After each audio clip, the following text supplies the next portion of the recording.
നിങ്ങൾ ഇരിക്കുന്ന കസേരക്ക് 4 കാലാണ്, ടീപ്പോയ്ക്ക് 4 കാലാണ്, മേശക്ക് 4 കാലാണ്, ബെഞ്ചിന് 4 കാലാണ്. 4 മൂലക്ക് കാലില്ലേ നിൽക്കില്ല. കാല് 4 ഒരു സെറ്റാണ്. അപ്പൊ ഒരു കാല് 4-ൽ 1 4-ൽ 1 കണക്കിന്റെ ടീച്ചർ പഠിപ്പിച്ചത് 1/4 1/4 1/4 അല്ലേ കാല്. കാലിന് കാലെന്ന് പേര് വന്നത് 4-ൽ 1 ആയോണ്ടാ. കാലും കാലും കൂട്ടിയാൽ അരയാണ്. ഇതാ എന്റെ ഒരു കാല് പ്ലസ് മറ്റേ കാല് സമയം ഇതല്ലേ അര. 2 കാല് കൂട്ടുന്നതുകൊണ്ടാണ് അരയായത്.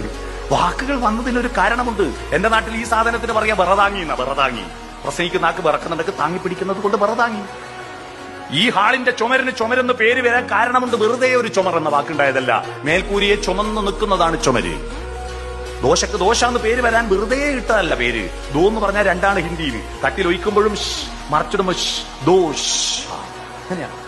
ഇതാണ് ഇത്. ഞാനൊരു സ്കൂൾ പറഞ്ഞപ്പോ ഒരു പയ്യൻ എഴുന്നേറ്റ് ചോദിക്കുക, എന്നാ പൊറോട്ടക്ക് എങ്ങനെയാ പൊറോട്ട എന്ന് പെട്ടെന്ന് ചോദിച്ചപ്പോ ഞാൻ പറഞ്ഞു, നല്ല പൊറോട്ടയെ ഉയർത്തിപ്പിടിച്ചു, അതിന്റെ 2 പൊറോട്ടയുണ്ടെന്ന് പറഞ്ഞു. അല്ലേ? പുതപ്പിനെങ്ങനെ പുതപ്പ് എന്ന് പേര് വന്നു? നിങ്ങൾ പുതച്ചാ ഒന്ന് മറിഞ്ഞു കിടക്കുമ്പോ പുതപ്പങ്ങ് പോകും. തണുപ്പ് വരുമ്പോ ടോർച്ചടിച്ച് നോക്കുവോ? കൊതുകടിക്കുമ്പോ ലൈറ്റ് ഇട്ട് നോക്കുവോ?